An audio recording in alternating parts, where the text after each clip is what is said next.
Hello students, master rotation concept की series में JEE mains और एडवांस की तैयारी करने वाले बच्चों के लिए रोटेशन का इरोडो का 1.187 जो है बहुत ही बढ़िया सवाल है और आपको एंगुलर मोमेंटम के कॉन्सेप्ट लर्न करने में इससे काफ़ी मदद मिलेगी।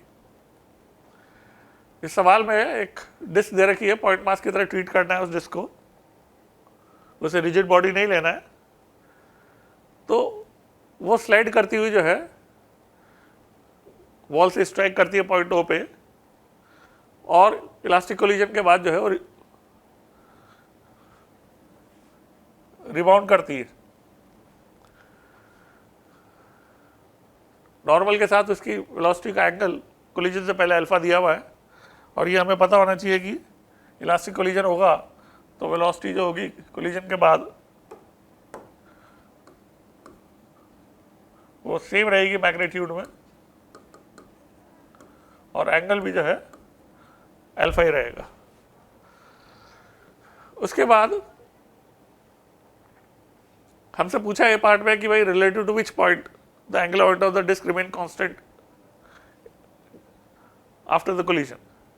कोलिजन के दौरान जो है जब इसके ऊपर फोर्स आएगा वो इम्पल्स के रूप में वॉल का नॉर्मल रिएक्शन का इम्पल्स होगा और उसका टॉर्क इस लाइन के अबाउट किसी पॉइंट पे ले लें, इस एंगुलर इम्पल्स का टॉर्क 0 हो जाएगा।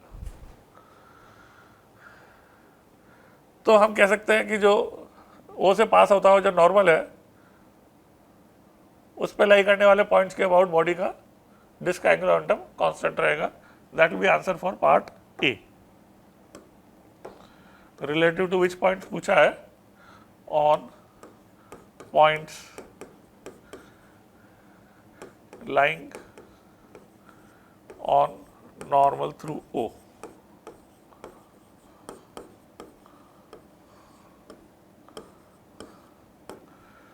Relative to all points of the straight line drawn at right angles to the wall through the point O. ठीक है ना, ये पार्ट हो गया। बी पार्ट बहुत ज़्यादा इंटरेस्टिंग है। इसमें पूछा है कि यदि वॉल में O से L दूरी पर O डैश पॉइंट लिया जाए तो इस कोलिजन के बाद इस डिस्क के एंगुलर मोमेंटम में ओ डैश के अबाउट कितना चेंज आएगा। तो एंगुलर मोमेंटम में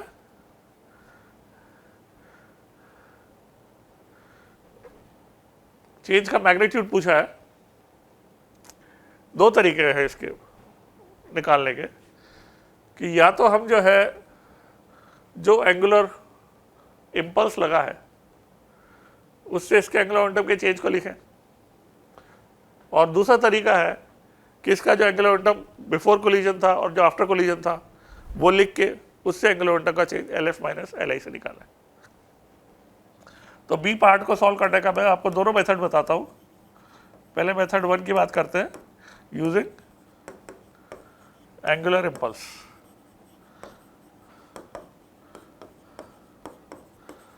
एंगुलर इम्पल्स जो है वो linear impulse F D T से आर परपेंडिकुलर को मल्टीप्लाई कर देते हैं तो टॉ डी टी आ जाता है।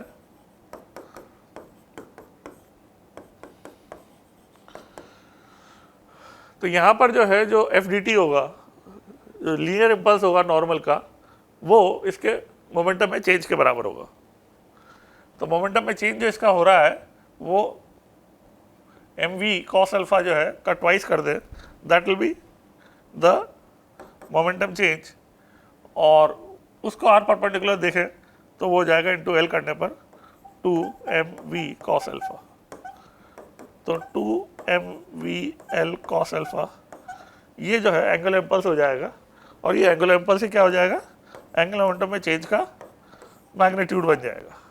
तो 2mv l cos अल्फा आप देख रहे हो कितना आसानी से अपना मेथड 1 में एंगुलर इम्पल्स यूज़ करके जो कि नॉर्मल का इम्पल्स था उसको आर परपेंडिकुलर एल से मल्टीप्लाई कर दिया तो इसके अबाउट वो एंगुलर इम्पल्स हो गया और वही एंगुलर मोमेंटम में चेंज के बराबर होगा। दूसरे मेथड की बात करें हम तो मेथड 2 में हम एंगुलर मोमेंटम पहले लिखेंगे तो आर परपेंडिकुलर जो है इसकी लाइन ऑफ मोशन को लेते हुए आर परपेंडिकुलर जो है ये बनेगा जो कि ये एंगल अल्फा है तो ये एंगल अल्फा हो जाएगा, ये 90 माइनस अल्फा, ये 90, तो ये अल्फा हो जाएगा। तो इस डिस्टेंस को हम एल कॉस अल्फा बोल देंगे। This R perpendicular will be L cos alpha. तो initial angular momentum M V L cos alpha देखें तो आर क्रॉस बी से वो जो आ रहा है, आर क्रॉस बी अंदर की तरफ आ रहा है डायरेक्शन में। कोलिजन के बाद जो है जब वो इस डायरेक्शन में जाएगा तो ये उसका लाइन ऑफ मोशन हो जाएगा, और इसके अबाउट परपेंडिकुलर डिस्टेंस अगेन हम बात करेंगे। ये एंगल अल्फा है, ये 90 माइनस अल्फा, ये 90 है, तो ये अल्फा हो जाएगा, और ये L cos alpha again R perpendicular same L cos alpha बन जाएगा।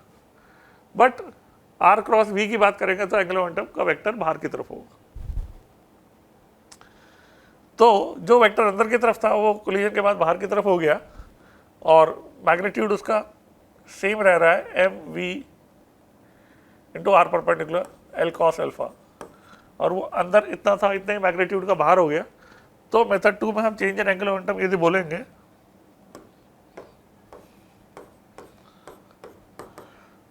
तो वो अगेन 2 mvl cos अल्फा हो जाएगा। ये हमने निकाला एंगुलर मोमेंटम कोलिजन के पहले और कोलिजन के बाद मैग्नीट्यूड में सेम देखते हुए डायरेक्शन में उल्टा हो गया है, इसलिए चेंज क्या बोलेंगे, वेक्टर क्वांटिटी में चेंज mvl cos अल्फा के ट्वाइस के बराबर बोल देंगे। तो ये दूसरा मेथड है। आप दोनों मेथड को काफ़ी इम्पॉर्टेंट है चीज़ों को एनालाइज करने के लिए, और यहाँ पर ये डिस्क जो है कोलाइड करके रिबाउंड कर रही है पॉइंट ओ डैश के अबाउट एंगुलर मोमेंटम में। हमने चेंज लिखा दो मेथड से, आप दोनों को समझो और याद रखो। Thank you.